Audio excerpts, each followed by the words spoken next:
नमस्कार दोस्तों, स्वागत है आप सभी लोगों का हमारे YouTube चैनल पर।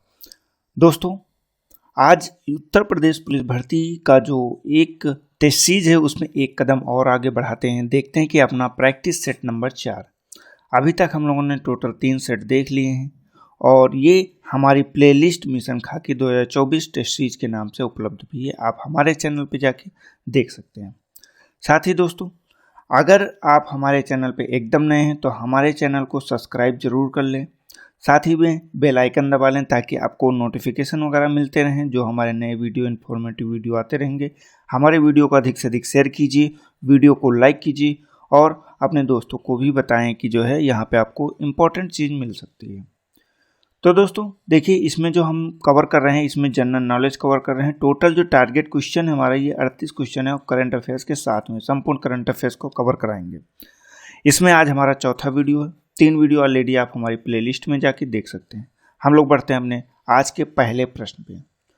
दोस्तों, आज हमारा पहला प्रश्न है, Vajpayee the ascent of the Hindu right 1924-1977 जीवनी के लेखक कौन है? Who is the author of the biography Vajpayee the ascent of the Hindu rights 1924 से लेकर 77? विकल्प क्या है?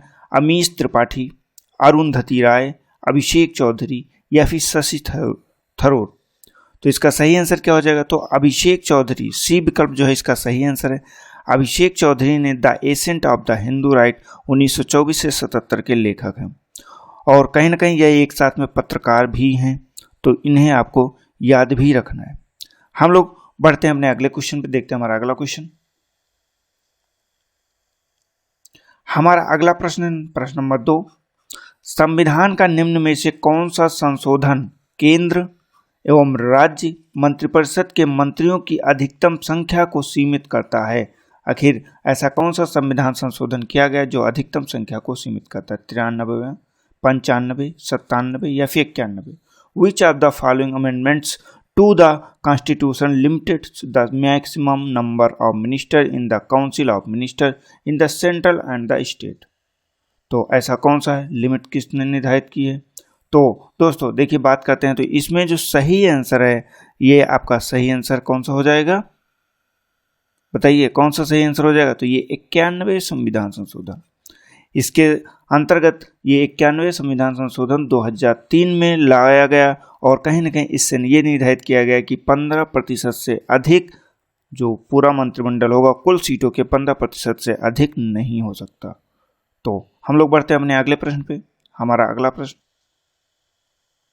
नंबर 3 है, ग्रैमी अवार्ड। ग्रैमी अवार्ड निम्नलिखित में से किस क्षेत्र में योगदान के लिए प्रदान किए जाते हैं? विकल्प है खेल, साहित्य, संगीत या फिर औषधि। तो इसका सही आंसर, ये कई बार प्रश्न पूछा गया, ये एक तरह से इंपॉर्टेंट क्वेश्चन है क्योंकि इस तरह के प्रश्न पूछ लेते हैं। ये एक तरह से अगर देखेंगे तो प्रीवियस ईयर क्वेश्चन पेपर में भी आपको मिल जाएगा। तो इसका सही आंसर क्या हो जाएगा? इसका सही आंसर हो जाएगा सी, संगीत। ग्रैमी अवार्ड जो है ये मुख्य रूप से अंग्रेजी का जो संगीत है उसके लिए दिया जाता है। और कब से दिया जा रहा है अगर बात करते हैं तो ये दिया जा रहा है 1958 से। 1958 से इस अवार्ड को प्रदान किया जा रहा है। चलते हैं, देखते हैं हम लोग अपने अगले क्वेश्चन को। हमारा प्रश्न संख्या 4 है, वेग कैसी राशि है? विकल्प आपके हैं सदिश राशि, अदिश राशि, इनमें से कोई नहीं है, ए और बी दोनों सही हैं या फिर कोई नहीं सही है। तो बताइए इसमें what the quantity is the velocity. तो क्या हो जाएगा? तो इसका जो सही आंसर है ये आपका सदिश राशि। वेग एक तरह की सदिश राशि। आखिर सदिश राशि कैसी राशि होती है? जिन भौतिक राशि की मात्रा, परिणाम और दिशा दोनों होती हैं उन्हें सदिश राशि कहा जाता है। जैसे कि वेग हो गया, अब वेग हो गया, बल हो गया, संवेग हो गया, विस्थापन हो गया, रेखीय संवेग हो गया, कोणीय वेग हो गया। ये सब किस में आएंगे? तो ये सब आपके सदिश राशियों में आ जाएंगे। अब जैसे कि अदिश राशियों की बात करते हैं तो अदिश राशियां किसे कहते हैं? अदिश राशियां जिन राशियों में सिर्फ क्या हो, आपका परिमाण हो, बाकी उनमें दिशा ना हो तो उन्हें अदिश होते हैं। मतलब उनमें कोई दिशा नहीं होती। जैसे कि चाल हो गई, दूरी हो गई, द्रव्यमान हो गया, आयतन हो गया, समय हो गया, ताप हो गया। मतलब सदिश जिसमें दिशा हो उन्हें कैसे क्या कहा जाता है? दिशा और परिमाण। और अगर अदिश की बात करते हैं तो इसमें दिशा नहीं होती, सिर्फ परिमाण होता है, परिमाण। तो आपको इसे याद रखना है। हम लोग बढ़ते हैं अपने अगले क्वेश्चन पे, देखते हैं हमारा अगला क्वेश्चन। इसका सही आंसर आपका ए है। हमारा प्रश्न नंबर 5 है, गुइलेन बैरे सिंड्रोम से पीड़ित रोगियों की संख्या में वृद्धि के जवाब में किस देश ने राष्ट्रीय आपातकाल की स्थिति की घोषणा की है? विकल्प क्या है आपके? पेरू है, अर्जेंटीना है, ब्राजील है या फिर कोलंबिया है। गुइलेन बेरे सिंड्रोम यह एक तरह की बीमारी जो अभी हाल ही में फैली है और कहीं ना कहीं इसके वृद्धि के जवाब में पेरू ने जो है राष्ट्रीय आपातकाल की घोषणा कर दी है। और कहीं ना कहीं यह एक दुर्लभ तंत्रिका तंत्र संबंधी जो है बीमारी है। और इससे होता क्या है, तो इसका जो प्रतिरक्षा तंत्र होता है, जो शरीर का प्रतिरक्षा तंत्र है, वह पूरी तरह से निष्फल हो जाता है या काम करना बंद कर देता है और धीरे धीरे व्यक्ति की मृत्यु भी इसमें हो जाती है। तो इसे आपको याद रखना है। हम लोग चलते हैं अपने अगले प्रश्न पे। हमारा 6 नंबर प्रश्न है, निम्नलिखित में से कौन सा कथन सही है? विकल्प क्या है? 1947 के बाद बोर्ड का न्यायिक विंग, यहाँ पे देखिए गौर कीजिएगा, न्यायिक विंग को इलाहाबाद में कार्य करता रहा, प्रशासनिक विंग को लखनऊ स्थानांतरित कर दिया गया। पहला ये।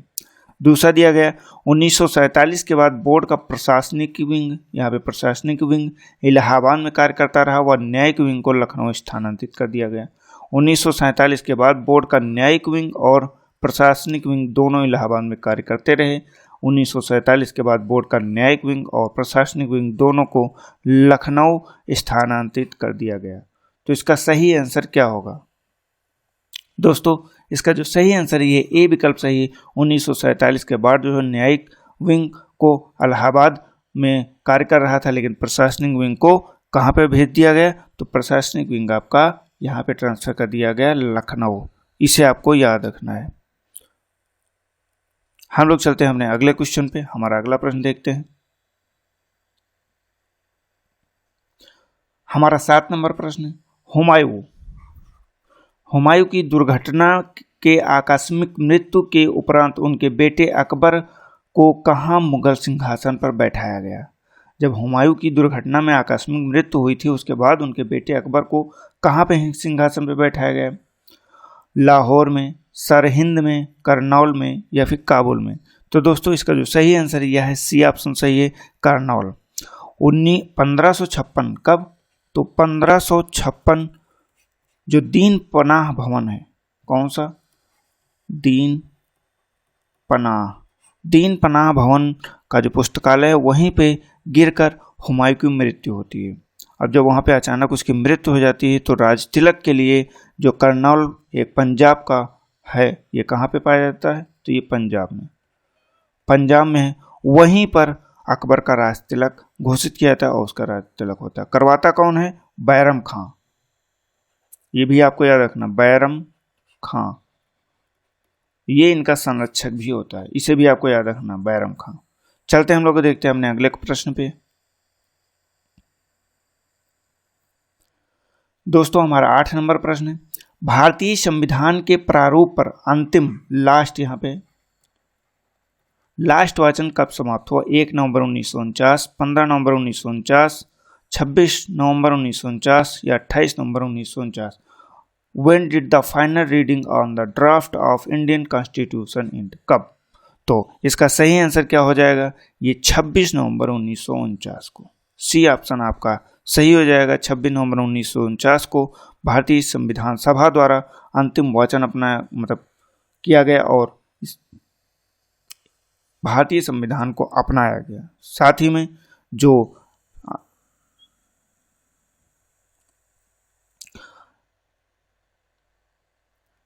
में दोस्तों अगर बात करते हैं कि लागू कब हुआ, तो ये 26 जनवरी 1950 को लागू हुआ।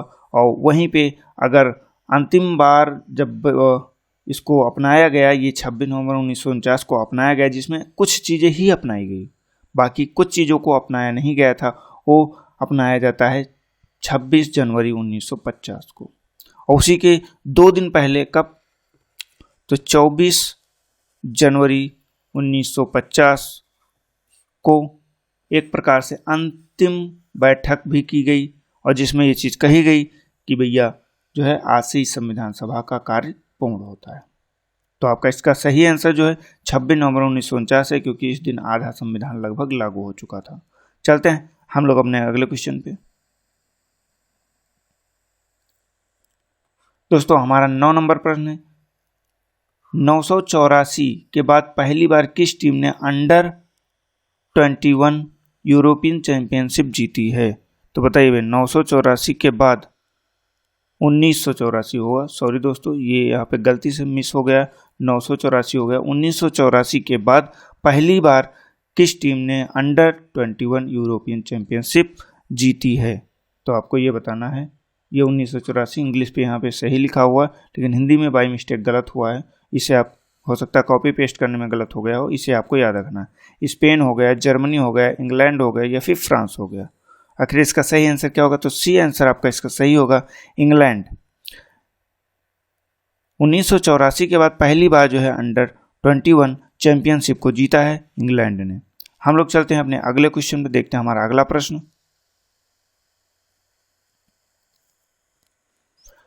हमारा 10 नंबर प्रश्न है, निम्नलिखित जीवों में से किसकी यौगिक कंपाउंड आंखें होती हैं? ड्रैगन मक्खी, कबूतर, मेढक या फिर टूना मछली? तो इसका सही आंसर ए विकल्प आपका सही है, ड्रैगन मक्खी। ड्रैगन मक्खी का जो है क्या होती है? एक तरह की आंखें होती हैं। चलते हम लोग देखते हैं अपने अगले प्रश्न को।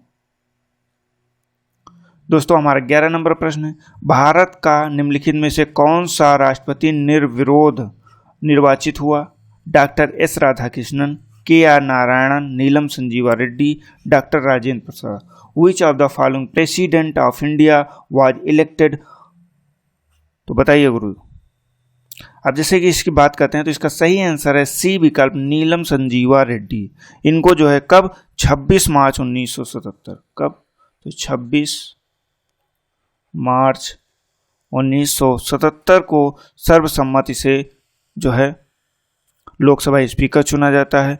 और लेकिन वहीं पे 21 जुलाई इस दिन क्या चुना जाता है? इस दिन इनको चुना जाता है लोकसभा स्पीकर। अब राष्ट्रपति कब चुना जाता है? तो राष्ट्रपति इनको चुना जाता है 21 जुलाई 1977। देखिए क्रम देखिए, 26 मार्च 1977 को लोकसभा स्पीकर चुना जाता है और इन्होंने नामांकन किया राष्ट्रपति चुनाव के लिए, जिसमें लोग लगभग 21 नामांकन हुए। लेकिन 21 नामांकन के दौरान भी इनको निर्विरोध चुना जाता है कि इनके विरोध में कोई खड़ा ही नहीं हुआ। तो बाकी के जो 20 लोग थे इन्होंने क्या किया, क्योंकि इनके खिलाफ 21 लोग थे तो 21 लोगों ने क्या किया, लगभग कुछ लोगों ने अपनी जमा राशि, जो उनकी जमा राशि होती है जो उस समय थी 2500 रुपये, वो उसको नहीं जमा किया, या फिर उनके जो समर्थन के लिए 50 लोगों की आवश्यकता होती है वो वहाँ पे उपलब्ध नहीं हो सके। तो इसी तरह से सभी लोग इससे बाहर हो जाते हैं और जो नीलम संजीव रेड्डी हैं इन यही एकमात्र पात्र जो है होते हैं और इनको निर्विरोध राष्ट्रपति के रूप में चुन लिया जाता है। हम चलते हैं, देखते हैं अपने अगला प्रश्न। हमारा 12 नंबर प्रश्न है, निम्नलिखित में से कौन सा तत्व सबसे ज्यादा सक्रिय होता है? हीलियम होता है, लिथियम होता है, पोटेशियम होता है या फिर मैग्नीशियम होता है? तो इसका सबसे ज्यादा सक्रिय कौन होता है? तो दोस्तों इसमें जो विकल्प दिए गए हैं इसमें तो सी विकल्प सही है, पोटेशियम। पोटेशियम जिसका जो रासायनिक नाम है के, ये सबसे अधिक अभिक्रियाशील धातु है जो पानी और हवा के साथ काफी तेजी से क्रिया करता है। लेकिन अगर यहाँ पे आपको एक चीज याद रखना है, एक होता है सीजियम। हमने यहाँ पे सीजियम का नाम क्यों लिया? क्योंकि अगर सीजियम दिया हुआ है तो आपका सीजियम ही सही होगा, क्योंकि सीजियम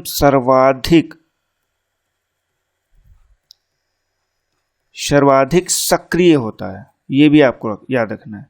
सबसे ज्यादा जो सभी धातुएं हैं, सभी धातुओं में सर्वाधिक सक्रिय धातु की बात करता है तो सीजियम होगा, इसे आपको याद रखना है। बाकी जो इसमें अन्य चीजें दी गई हैं जैसे कि उन्हें भी आपको याद रखना है। चलते हम लोग देखते हैं हमने अगले क्वेश्चन को।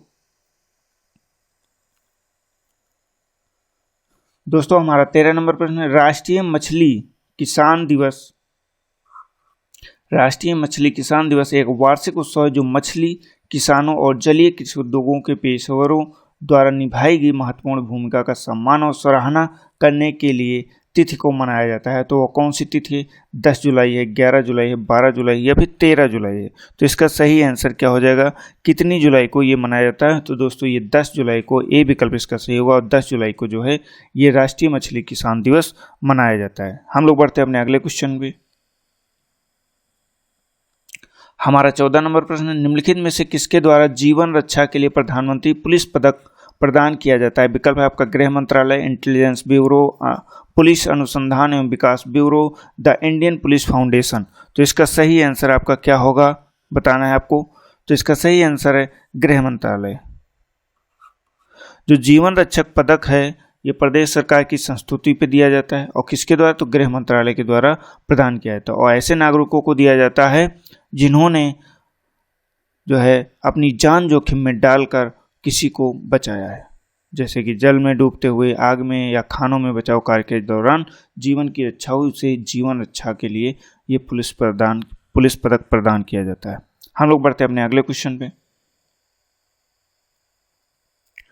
हमारा 15 नंबर प्रश्न है, रेडियो तरंग वेग कितना होता है? जो रेडियो तरंग होती है उसका वेग कितना होता है? विकल्प आपका 3 × 10⁸ मीटर पर सेकंड, 1 × 10⁶ मीटर प्रति सेकंड, 3 × 10⁶ मीटर सेकंड और 1 × 10⁻⁻ मीटर सेकंड। तो इसका सही आंसर आपका क्या होगा? तो इसका जो सही आंसर है 3 × 10⁸ मीटर पर सेकंड, ये आपका सही आंसर होता है। लगभग प्रकाश के वेग के समान ही होता है। तो आपको इससे भी याद रखना है। आपका ए विकल्प सही हो जाता है। चलते हैं अगले क्वेश्चन पे। दोस्तों हमारा 16 नंबर प्रश्न है, किस संस्थान पर बुद्ध ने 5 सन्यासियों के साथ संघ की स्थापना की थी? विकल्प आपका है श्रावस्ती, पावापुरी, सारनाथ, कुशीनारा। तो इसका सही आंसर क्या है? आखिर जो सन्यासियों के साथ संघ की स्थापना कहाँ की थी? तो ये सारनाथ में की थी। इसका सही आंसर क्या हो जाएगा? सी विकल्प आपका सही हो जाएगा।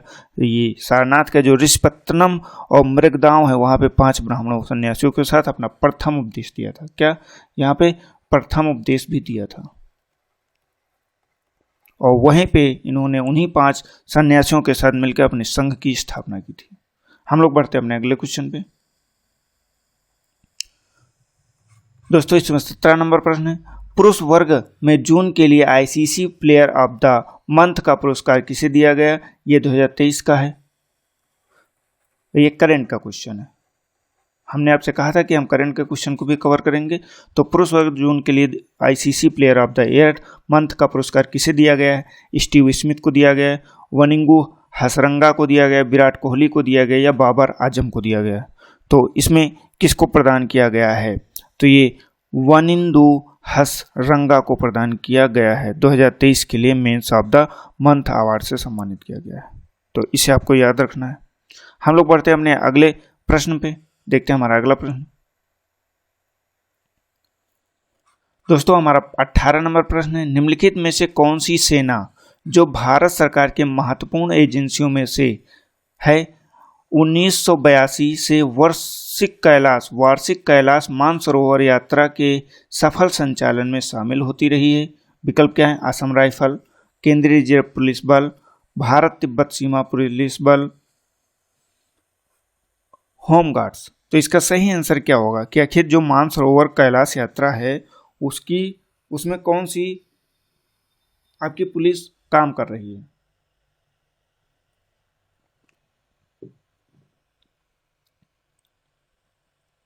दोस्तों इसका सही आंसर है सी आंसर सही है आपका। ये भारत तिब्बत पुलिस सीमा बल जो है ये लगातार काम कर रहा है और ये 1982 से, कब से? तो 1982 से ही इसको अपना पूरा समर्थन दे रहा है। और ये जैसे मानसरोवर कैलाश की बात करते हैं, कैलाश मानसरोवर की, तो ये कैलाश माउंटेन में लगभग 21,778 फीट की ऊंचाई पर है। इतनी फीट की ऊंचाई पर ये स्थित है और इसी में समर्थन कर रहा है भारत तिब्बत पुलिस बल। हम लोग बढ़ते हैं अपने अगले क्वेश्चन पे।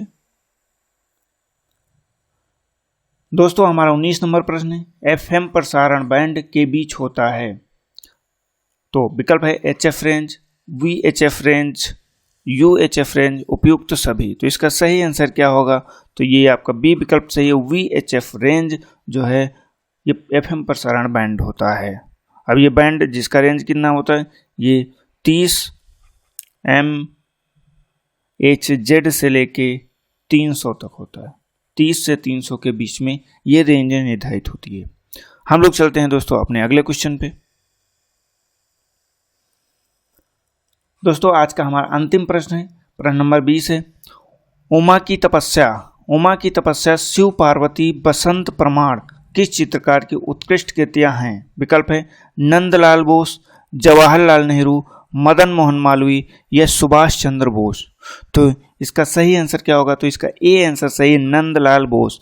ये सभी नंदलाल बोस की उत्कृष्ट रचनाएं हैं। जैसे कि नंदलाल बोस का जन्म जो है 3 दिसंबर 1882 में हुआ और इनके जो अंतिम सांस इन्होंने ली ये 16 अप्रैल 1966। इसके मध्य इन्होंने कहीं ना कहीं कलाकारों की श्रेणी में सबसे आगे रहे हैं। तो आपको इसे याद रखना है। चलते हैं, तो नंदलाल बोस ने की। दोस्तों आज के इस वीडियो में हमारे इतने ही प्रश्न खास थे। अगर आप हमारे चैनल पर नए हैं तो हमारे चैनल को सब्सक्राइब जरूर कर लें, साथ ही में अपने दोस्तों को अधिक से अधिक शेयर करें ताकि वो भी हमसे जुड़ सकें। वीडियो को लाइक कीजिए, साथ ही आप हमारे टेलीग्राम चैनल से भी जुड़ सकते हैं और हमें मैसेज भी कर सकते हैं। तो दोस्तों आज के लिए इतना ही, मिलते हैं हम लोग अपने नेक्स्ट वीडियो में, तब तक के लिए जय हिंद।